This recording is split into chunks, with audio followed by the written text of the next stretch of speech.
Hello, everyone, and welcome back to Ton Does Linux. Today, we have a significant security roundup to get through. Over the past week, we've seen a couple of vulnerabilities that have been hiding in plain sight for years, alongside a major infrastructure outage that complicated how we patched them. We're going to break down exactly what happened, why it matters to your systems, and what you need to do right now to secure your environment. Let's get right into it.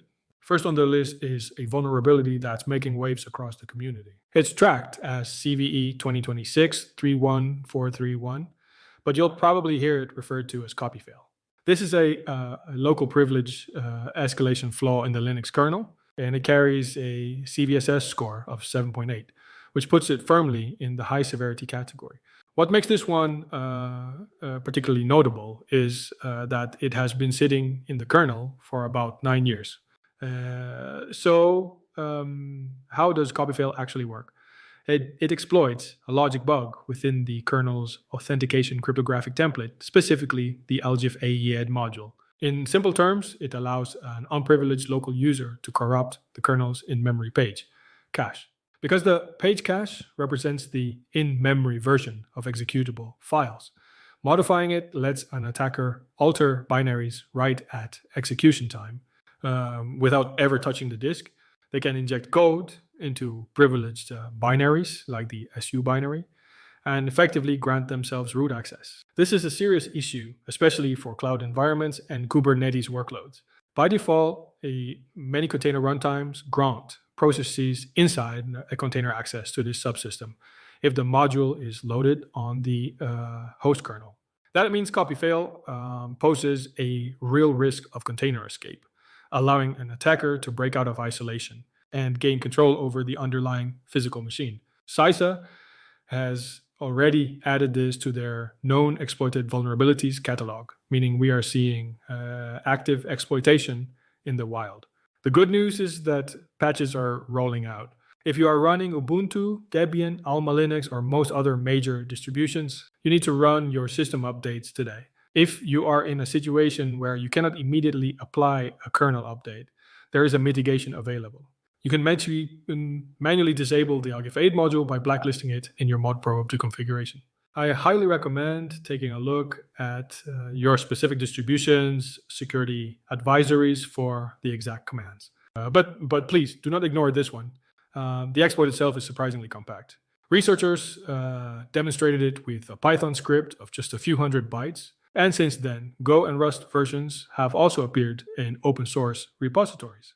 The low barrier to exploitation is exactly why CISA moved quickly to add it to the catalog.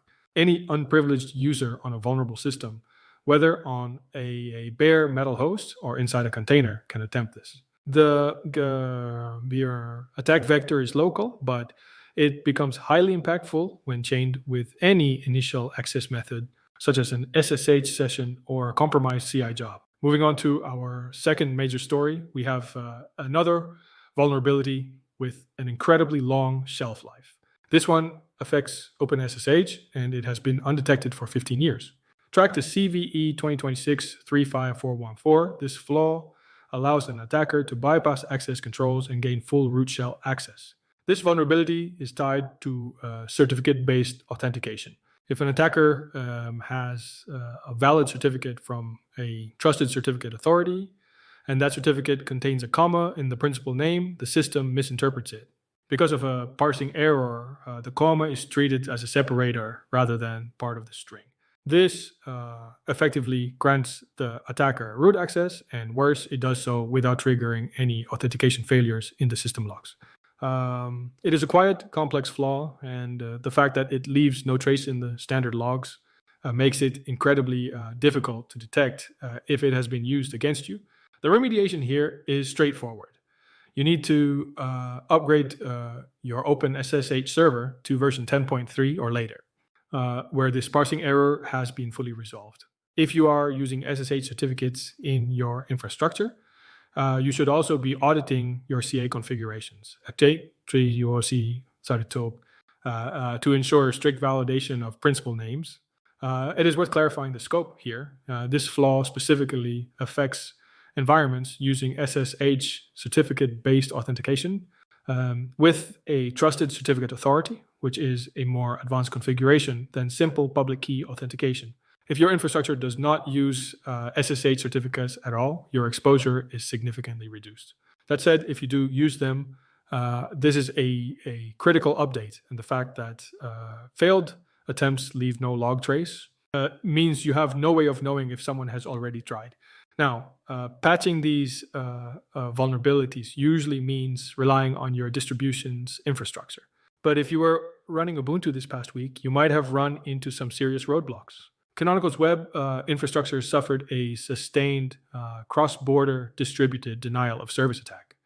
For over 24 hours, attempts to connect to most Ubuntu and Canonical web pages, including security.ubuntu.com, consistently failed. This outage happened just hours after the CopyFail vulnerability was publicly disclosed, severely limiting Canonical's ability to communicate security guidance to their users. A pro-Iran group claimed responsibility, utilizing a stressor service to overload the servers. The timing, whether coincidental or deliberate, could not have been worse from a defender's perspective. While the main web properties were down, it is worth noting that the update mirror sites continued to function normally.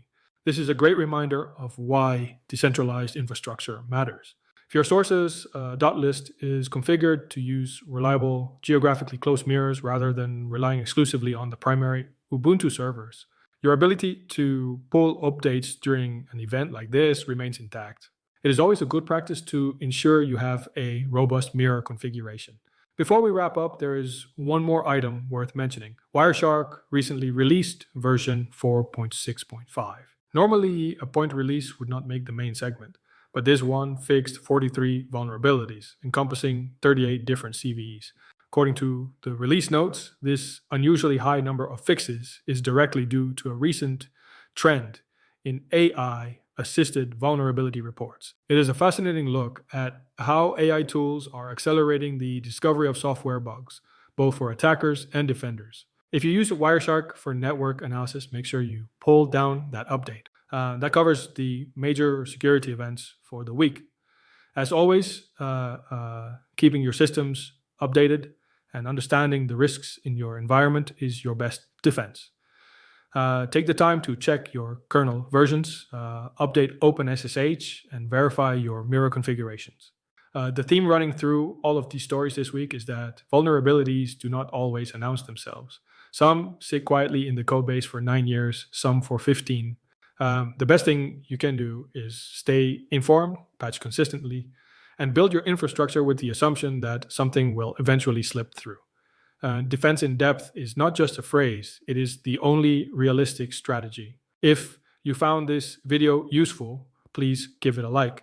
It genuinely helps the channel reach more people. And if you want to stay on top of Linux security news every week, subscribe to Tondos Linux and sign up for the newsletter at tondoslinux.com. Thank you for watching, and I will see you in the next one.